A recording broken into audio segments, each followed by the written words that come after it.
parte de Deus, estar convosco aqui nesta noite tão memorável em que celebramos a Páscoa de nosso Senhor e Salvador Jesus Cristo, a nossa vitória, a tua, a minha vitória. E eu quero inicialmente cumprimentar com grande dileção e honra pastor Silas Paulo de Souza, o digno presidente desta linda e abençoada igreja, também que é o 5º vice-presidente da nossa Convenção Geral das Assembleias de Deus no Brasil, e trago nesta ocasião um abraço do seu colega, pastor Geraldino da Silva, meu presidente da nossa querida Convenção Gaúcha, CEPADERGS, e também 4º secretário da nossa Convenção Geral. Ele me pediu pessoalmente para lhe transmitir o carinho, o apreço e o respeito que tem pela sua pessoa, pela história que foi construída pelo pastor Sebastião e que alcança os 4 cantos desta nação. Receba com muita alegria do nosso presidente esta saudação, e também trago a minha saudação da querida igreja que presido na Serra Gaúcha, nossa DSMI, nossa Assembleia de Deus, que está na cidade de São Marcos, cidade ao lado da nossa grande Caxias do Sul, que cumprimenta todos vocês e muitos irmãos que estão assistindo nesse momento a transmissão deste lindo culto, e nós celebramos a Deus pela vida dos nossos amados que vos saúdam em Cristo Jesus. Quero cumprimentar também, na pessoa do pastor Carlos Ivan, todos os demais pastores, membros da diretoria desta igreja, que me recebem com tanto amor e carinho, com tanta distinção nessa noite.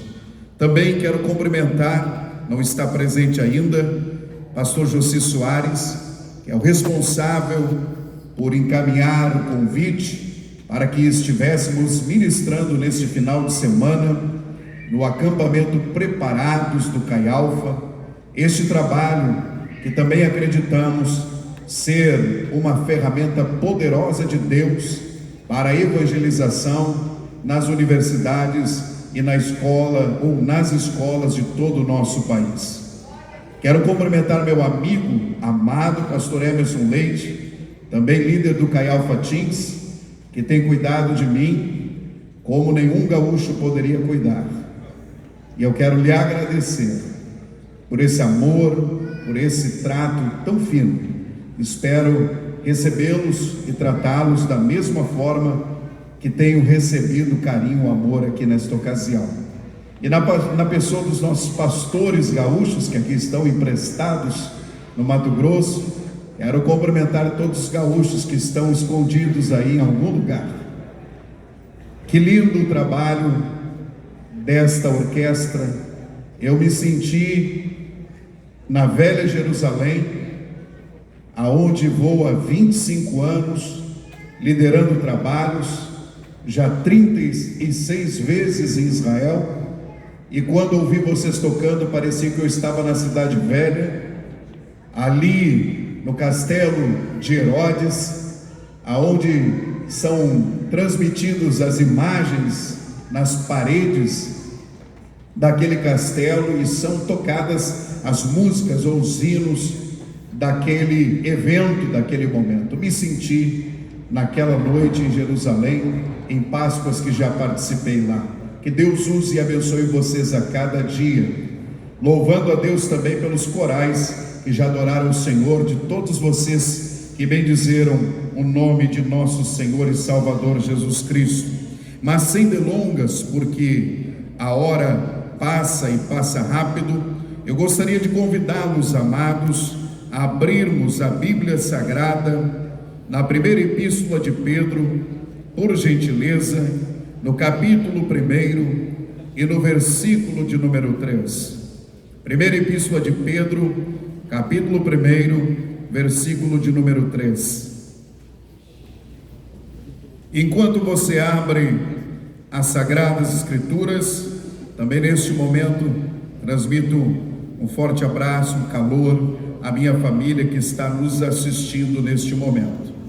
Queridos, diz a palavra do Senhor em 1 Pedro, capítulo 1, versículo de número 3. Bendito Deus e Pai de nosso Senhor Jesus Cristo, que segundo a sua muita misericórdia nos regenerou para uma viva esperança, a ressurreição de Jesus Cristo dentre os mortos, para uma herança incorruptível, sem mácula, imarcessível, reservada nos céus para vós outros, que sois guardados pelo poder de Deus, mediante a fé, para a salvação preparada para revelar-se no último tempo. Glória a Deus. Queridos, sem a ressurreição, a cruz teria feito de Cristo o maior mártir do mundo, mas a cruz com a ressurreição fez dele o único Salvador deste mundo. E nós celebramos porque a sua morte vicária removeu todos os obstáculos legais para o recebimento da vida espiritual que hoje nós gozamos nele. E somente o poder da ressurreição é que poderia levar os homens a alcançarem esta nova vida. O texto diz: segundo a sua misericórdia, nos regenerou para uma viva esperança, mediante a ressurreição de Jesus Cristo dentre os mortos. Ele ressuscitou, e porque ele ressurgiu, nós temos uma fé viva e inabalável. Se ele não tivesse ressuscitado, vã seria a nossa fé. Mas eu e você hoje gozamos neste domingo, neste dia especial, da vitória que ele conquistou, aleluia, deixando aquela sepultura vazia na manhã do primeiro dia daquela semana. Eu e você vencemos porque ele venceu. Eu e você celebramos porque ele nos concedeu a sua vitória. E quando penso nisso, eu preciso lembrar que ao longo da trajetória do cristianismo, nós temos inúmeras declarações. Preste atenção um instantinho só. Eu prometo a você que nesses poucos minutos o Espírito Santo te fará meditar e celebrar esta vitória incomparável. Não há vitória maior, não há vitória mais excelente, não há conquista maior do que essa. Aqui Paulo, no caminho, na condução do Evangelho, reconheceu a importância tanto da cruz como do túmulo vazio, e de alguém que já esteve lá por dezenas de vezes. Olhar para aquele sepulcro vazio é celebrar, aleluia, a vitória sobrenatural que nos foi concedida. Ele deixou vazio aquele túmulo e preencheu o vazio de cada coração que está aqui nessa noite. Ele deixou o túmulo vazio para preencher as nossas vidas com a sua presença e a sua glória. Declarou o apóstolo Paulo que o seu velho eu, pecador, fora morto mediante a identificação com o Salvador crucificado, e que lhe fora concedida nova vida mediante a comunhão com o Salvador agora ressuscitado. Eu morro com Cristo na cruz, mas na sua ressurreição eu vivo. Eu disse: na sua ressurreição eu vivo. Eu morro com ele na cruz, cruz sou crucificado com Cristo, mas na sua ressurreição eu celebro a vida, eu marcho em vitória. Embora, meus queridos, os nossos dias sejam difíceis e estejamos sendo atacados dia e noite, para pararmos na caminhada, aquele que conhece o poder da ressurreição, eu disse, aquela que conhece o poder da ressurreição, continua marchando, continua caminhando, continua andando de fé em fé, de glória em glória, porque está logo ali a sua vitória completa. Aleluia! Deus está olhando e Deus está procurando alguém que, como Paulo, possa afirmar: estou crucificado com Cristo, estou crucificado com Cristo, me identifico na sua morte, eu estou pregado na cruz com Ele. Ele, por este feito, me concedeu a mortificação da velha natureza, a mortificação da natureza carnal, esta natureza que todo dia se levanta com você naquela cama e luta para que você não faça a vontade de Deus, para que você não agrade a Deus, para que você não adore a Deus, para que você não honre e glorifique a Deus no seu corpo. Essa natureza, ela se levanta todos os dias com você, mas com Cristo, crucificados com Ele, nós nos identificamos também a cada dia com a sua morte, e como Paulo diz, morro todos os dias. Morro de que jeito, pastor? Morro para mim mesmo, morro para as minhas paixões, morro para as minhas vontades, a fim de agradar aquele que morreu na cruz do Calvário para me conceder a vida eterna. Será que eu estou pregando o Evangelho aqui nessa noite? Será que eu estou anunciando a palavra de Deus pura e simples como ela é? Pois então, se esse pastor está anunciando a verdade ao teu coração, celebre por ela com grande júbilo. Levante a sua mão e adore o nome dele. Ele merece ser exaltado. Foi ele quem te concedeu o que ninguém mais poderia te conceder naquela cruz. Ele rasgou, aleluia, a dívida que nós tínhamos, e ele pregou naquela cruz, dizendo que a nossa vitória havia sido alcançada. Queridos, diante desse seleto grupo de pregadores e pastores, eu trago de volta, trago ao seu entendimento a necessidade de pregarmos a cruz nua e crua como ela é. Deus não precisa de adornos ou de adereços. Deus não precisa de enfeites na cruz de Cristo. Ela precisa ser anunciada como ela é: um lugar de horrendo sacrifício, um lugar de mortandade, um lugar de injustiça. Este Jesus, ele morreu naquela cruz para substituir-nos na nossa condenação, na nossa penalidade, e nós estávamos destinados ao inferno eterno, mas ele prevaleceu, ele prevaleceu, ele venceu. Eu disse, ele venceu, e ao terceiro dia ele ressurgiu dentre os mortos, com a vitória na sua mão, com a chave do inferno e da morte na palma da sua mão. O que eu preciso fazer nessa noite de Páscoa, pastor? Celebre, adore, glorifique, exalte a vitória que ele te conquistou. Glória a Deus. Aleluia. Aonde está o povo que adora o Cordeiro? Aonde está o povo que adora o Cordeiro?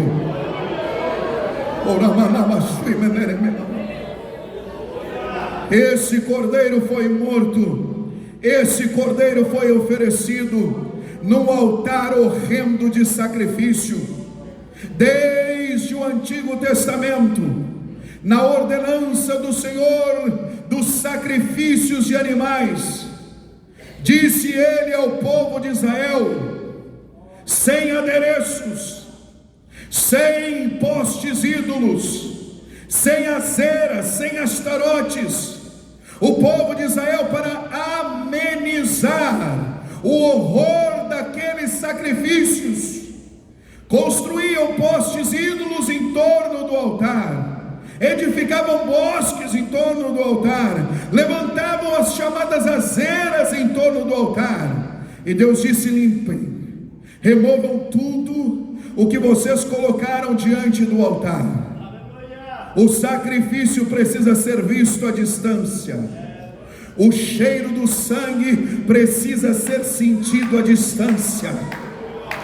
Nós vivemos um tempo cada vez mais difícil, em que a teologia liberal procura encobrir o horror daquela cruz, mas Deus reafirma: sem azeras, sem adornos, sem postes e ídolos. É para que nós reconheçamos o horror daquele sacrifício. A cruz precisa ser apresentada nua e crua como ela é. O Salvador morreu e foi horrível a sua morte no meu e no seu lugar.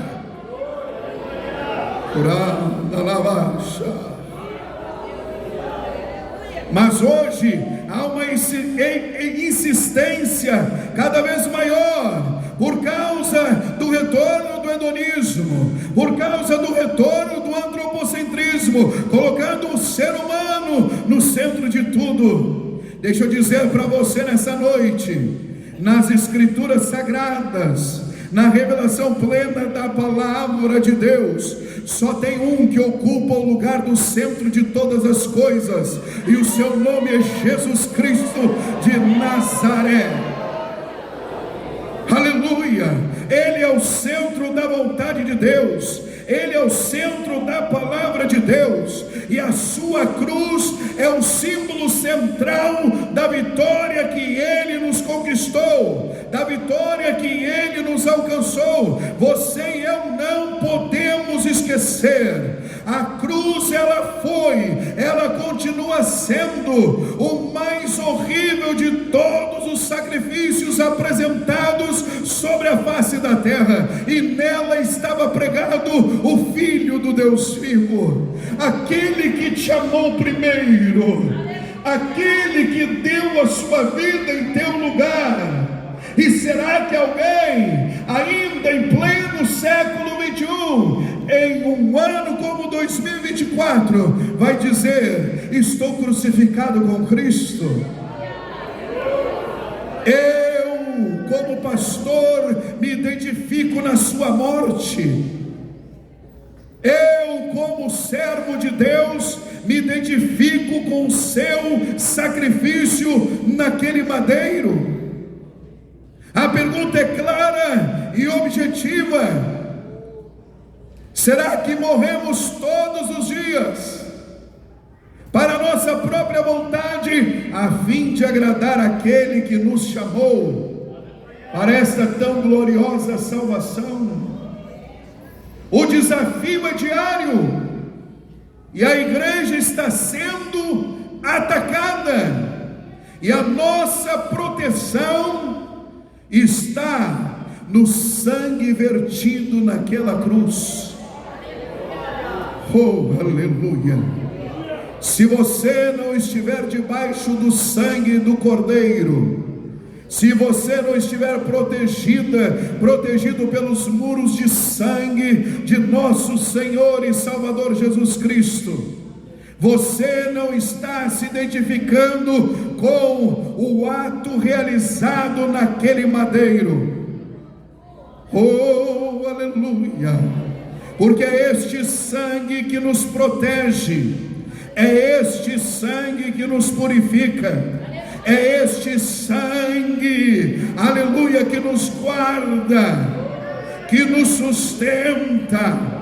E só aquela que estão identificados na sua morte é que podem aproveitar e sorver a vitória concedida no derramamento do sangue de nosso Senhor e Salvador Jesus Cristo.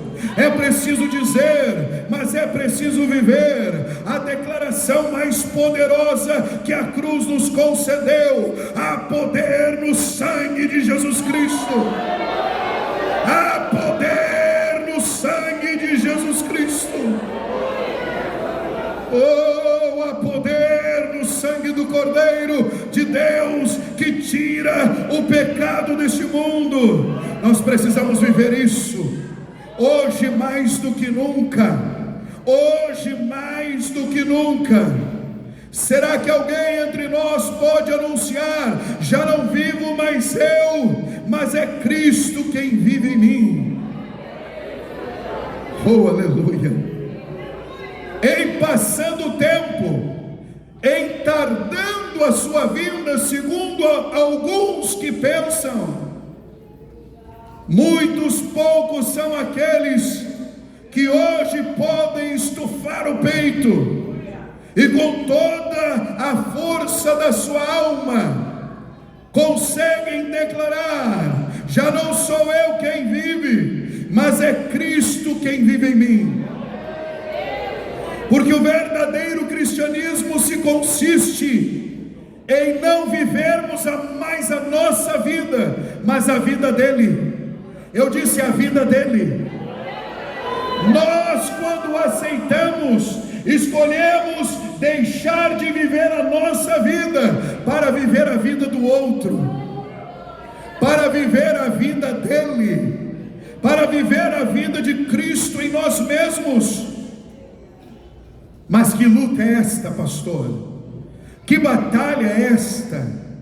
Porque eu vivo essa vida na carne, nessa natureza corrompida e pecaminosa. Eu tenho uma batalha, e a carne luta contra o Espírito, e o Espírito contra a carne, e um se opõe ao outro, para que não façamos o que queremos. Mas Paulo anuncia, na mesma epístola em que ele apresenta esta guerra interior de cada um de nós, que vivemos e experienciamos todos os dias, ele disse: eu não vivo pela vista, eu não vivo por aquilo que posso ver, eu vivo pela fé no Filho de Deus, que me amou e a si mesmo se entregou por mim naquela cruz. É pela fé que eu vivo, é pela fé que eu anuncio que morri com Ele, para também ressurgir com Ele em novidade de vida. É por isso que Paulo afirma à igreja de Corinto: esta é a razão, porque existem muitos fracos e doentes no vosso meio, e muitos que dormem, nunca nasceram de novo, nunca experimentaram a nova vida em Cristo Jesus, nunca tiveram uma experiência do novo nascimento. Mas pastor, eu estou há tantos anos na igreja, estou cansado de ver anciãs, por anos, frequentando os cultos, participando das atividades da igreja. Não seja pela idade. Um ancião, príncipe dos judeus, um dos grandes homens do Sinédrio, um dos grandes rabinos de Jerusalém, veio a Galileia e precisou ter um encontro a sós com o mestre, e ele escolheu ser esse encontro à noite. Um ancião chamado Nicodemos veio questionar o rabino da Galileia, e o rabino da Galileia não disse outra coisa para aquele estudioso das Escrituras, para aquele homem cansado de conhecer e de aprender as palavras de Deus. Disse o Senhor Jesus: uma coisa te é necessária, Nicodemos. Aquele velho homem estava ouvindo, e Jesus afirma: necessário te é nascer de novo. Religiosos não entram no céu. É noite de Páscoa, é noite de novidade de vida. Religiosos não entram no céu. Vai entrar pela porta quem nasceu de novo. Entra pela porta quem está vivendo novidade de vida. Oh, aleluia! Nunca foi tão desesperadora e tão urgente esta mensagem como nos nossos dias. Necessário vos é nascer de novo, porque se você não nascer de novo, você não pode entrar, nem muito menos ver o reino de Deus. Que sentença a este ancião de dias, a este doutor da lei, a este religioso que lhe ouvia ansiosamente. Jesus foi claro, absurdamente claro: Nicodemos, necessário te é viver uma novidade de vida. Se você não nascer de novo, você não vai entrar e não vai ver o reino dos céus. Meu Deus, meu Deus. O apóstolo Paulo deixa claro: a guerra está instalada, a batalha dentro de você, que ainda não tomou uma decisão por Cristo, por tornar-se filho de Deus, ao recebê-lo como seu único e suficiente Salvador. Escute esta palavra nesta noite. Há uma guerra interior que todos nós que estamos aqui também neste altar vivemos e padecemos diariamente. Você precisa resolver essa guerra. Só que eu afirmo para você que se você escolher Cristo, você vai imediatamente para o lado dos vencedores. Você vai imediatamente para o lado daquele que já concedeu a grande e gloriosa vitória que você precisa. Tudo que você precisa é escolher Cristo. E é aqui que eu e você precisamos decidir. É agora a hora da sua decisão da vida. A ressurreição é a prova de que Cristo vive, para elevar aqueles que nele creem de um estado de morte espiritual para uma vida sobrenatural. É da morte para a vida. Você está me ouvindo nessa noite? Alguém está escutando? É da morte para a vida. Em Cristo é da morte para a vida. Em Jesus é da morte para a vida. No reino dele é da morte para a vida. E é ele, o apóstolo Paulo, que diz: estando nós mortos em nossos delitos, ainda como pecadores, ainda indignos e não merecedores desta tão grande demonstração de amor, estando nós mortos ainda em nossos delitos, nos deu vida.